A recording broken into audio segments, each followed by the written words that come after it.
வணக்கம். இது பாரதி ஊடகத்தின் மதிய நேர பிரதான செய்திகள். முதலில் தலைப்புச் செய்திகள். ஜிஎல்க்கு எதிராக ஒழுக்காற்று நடவடிக்கை.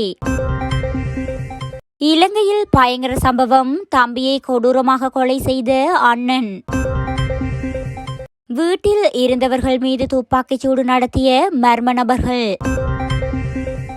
ஜாலில் 75 சாராய போத்தல்களுடன் சிக்கிய பெண்.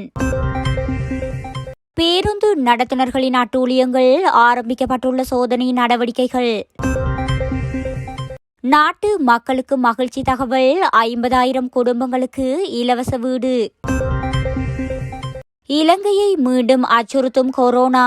2 பலி. நாடளாவிய ரீதியில் பாரிய போராட்டம். விடுக்கப்பட்ட எச்சரிக்கை. கள்ளக்காதல் உறவால் 25 வயது இளைஞன் கொலை. சஜித் அனுரவின் கல்வி தகைமைகளை அம்பலப்படுத்துமாறு கோரிக்கை.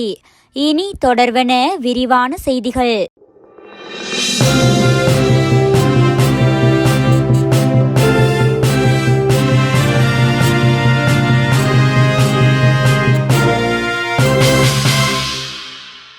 நாடாளுமன்ற உறுப்பினர் பேராசிரியர் ஜிஎல் பீரிஸிற்கு எதிராக ஒழுக்காற்று நடவடிக்கை எடுக்க ஸ்ரீலங்கா பொதுஜன பெரமுன தீர்மானித்துள்ளது.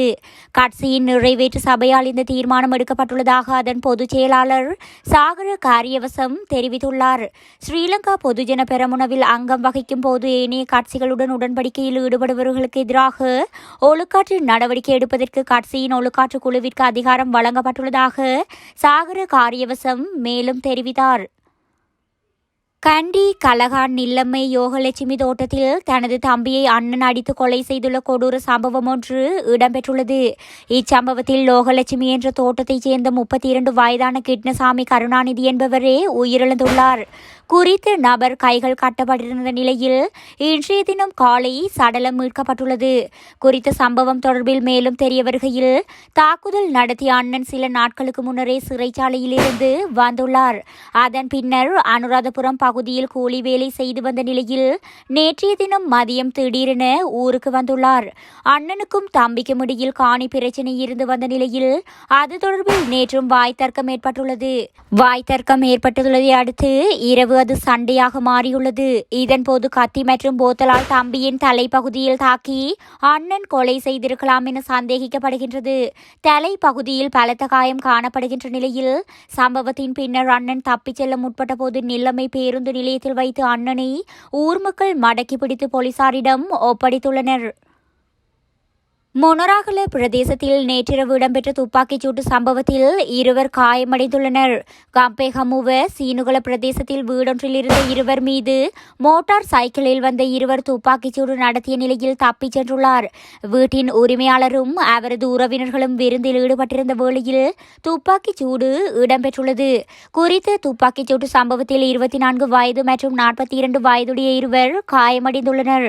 காயமடைந்தவர்கள் கம்பேகமுவ மற்றும் எம்பிலிபிட்டிய வைத்தியசாலைகளில் சிகிச்சை பெற்று வருகின்றனர். ஜாழ்ப்பாணம் சுன்னாகம் காவல்துறை பிரிவுக்குட்பட்ட ஊரலு பகுதியில் பெண்ணொருவர் 75 கால் போத்தல் சாராயத்துடன் கைது செய்யப்பட்டுள்ளார். இந்த கைது சம்பவம் நேற்றைய தினம் இடம்பெற்றதாக காவல்துறையினர் தெரிவித்துள்ளனர். சுன்னாகம் காவல்துறையினரால் இந்த கைது நடவடிக்கை முன்னெடுக்கப்பட்டது. இதன்போது கைது செய்யப்பட்ட சந்தேக நபர் பிணையில் விடுக்கப்பட்டார். அவருக்கு எதிராக மல்லாகம் நீதிமன்றத்தில் வழக்கு தாக்கல் செய்வதற்கான நடவடிக்கைகளில் காவல்துறையினர் ஈடுபட்டு வருகின்றனர். சம்பவம் தொடர்பில் காவல்துறையினர் மேலதிக விசாரணைகளை மேற்கொண்டு வருகின்றனர். அதிக கட்டணம் அறவிடும் தனியார் பேருந்துகளை கண்டறிவதற்காக தேசிய போக்குவரத்து ஆணைக்குழு சோதனை நடவடிக்கைகளை ஆரம்பித்துள்ளதாக தகவல்கள் வெளியாகியுள்ளன. பயணிகளிடமிருந்து கிடைத்த முறைப்பாட்டின் அடிப்படையில் இந்த நடவடிக்கைகள் மேற்கொள்ளப்படுவதாக தேசிய போக்குவரத்து ஆணைக்குழுவின் தலைவர் சசி வெல்கம தெரிவித்துள்ளார். மேலும் இது தொடர்பாக ஏதேனும் அசௌகரியம் ஏற்படுமாயின் பயணிகள் 1955 என்ற இலக்கத்திற்கு அழைப்பை ஏற்படுத்தி அறிவிக்க முடியும் என சசி வெல்கம மேலும் தெரிவித்தமை குறிப்பிடத்தக்கது. இலங்கையில் வீடற்ற மக்களுக்கு 50,000க்கும் மேற்பட்ட வீடுகள் வழங்கப்படும் என அதிபர் ரணில் விக்ரமசிங்கே தெரிவித்துள்ளார்.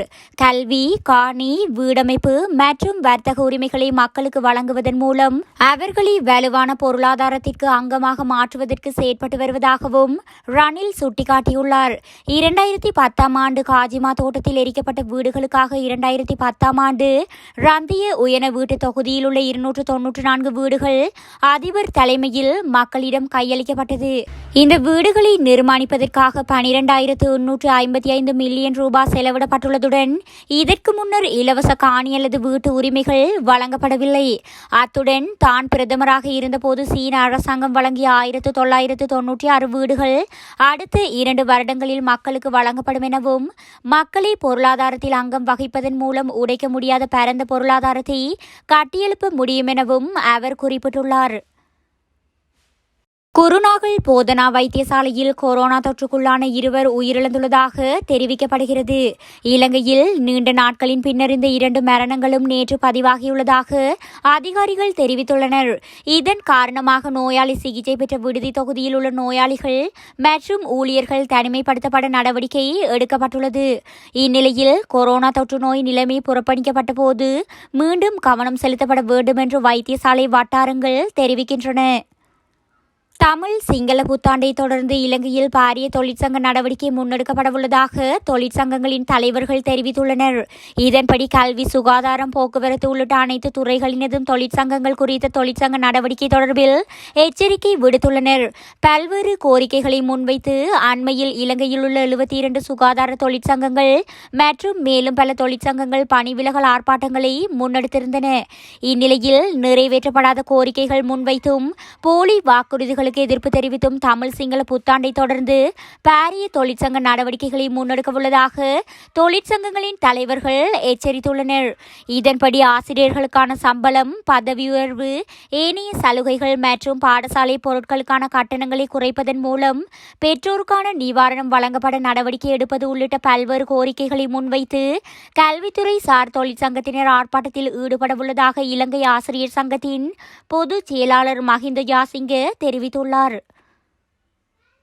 கொழும்பு மொரட்டுவ போலீஸ் பிரிவுக்குட்பட்ட கட்டுப்பெத்த தன்தெனிய தோட்டம் பிரதேசத்தில் தனிப்பட்ட தகராறு காரணமாக இரு குழுக்களுக்கிடையில் ஏற்பட்ட மோதலில் நபரொருவர் கூறிய ஆயுதத்தால் தாக்கப்பட்டு கொலை செய்யப்பட்டுள்ளார். கள்ளக்காதல் உறவு காரணமாக இந்த தகராறு ஏற்பட்டுள்ளதாக தெரிவிக்கப்படுகின்றது. பிரதேசத்தைச் சேர்ந்த 25 வயதுடைய இளைஞரே இந்த கொலையை செய்துள்ளார். சம்பவத்தில் ஹர்ஷனகுமார் என்ற 27 வயதுடைய இளைஞரே உயிரிழந்தவராவார். குறித்த மோதலில் மற்றொருவர் காயமடைந்து கலுபோவில வைத்தியசாலையில் அனுமதிக்கப்பட்டுள்ளார். கள்ள தொடர்பு பிரச்சனையால் இந்த கொலை இடம்பெற்றுள்ளதாக தெரிவித்த போலீசார் மேலதிக விசாரணைகளை முன்னெடுத்துள்ளனர். எதிர்க்கட்சி தலைவர் சஜித் பிரேமதாச மற்றும் தேசிய மக்கள் சக்தியின் தலைவர் அனுரகுமார திசாநாயக்க ஆகியோரின் கல்வி தகைமைகளை அம்பலப்படுத்துமாறு சப்ரகமுவ மாகாணத்தின் ஆளுநர் நவீன் திசாநாயக்க கோரிக்கை விடுத்துள்ளார். சஜித் பிரேமதாச மற்றும் அனுரகுமார திசாநாயக்க ஆகியோர் எந்த துறையில் பட்டம் பெற்றவர்கள் என அவர் கேள்வி எழுப்பியுள்ளார். அரசாங்க ஊழியர் ஒருவரை நியமிக்கும் போதும் பட்டம் ஒன்று இருக்க வேண்டியது அவசியமானதாகும் என தெரிவித்துள்ளார். எனவே சஜித் பிரேமதாச மற்றும் அனுரகுமார திசாநாயக்க ஆகியோரின் பட்டங்கள் குறித்த விபரங்களை பொதுமக்களுக்கு வெளிப்படுத்துமாறு மிகவும் அன்புடன் கோருவதாக நவீன் திசாநாயக்க தெரிவித்துள்ளார்.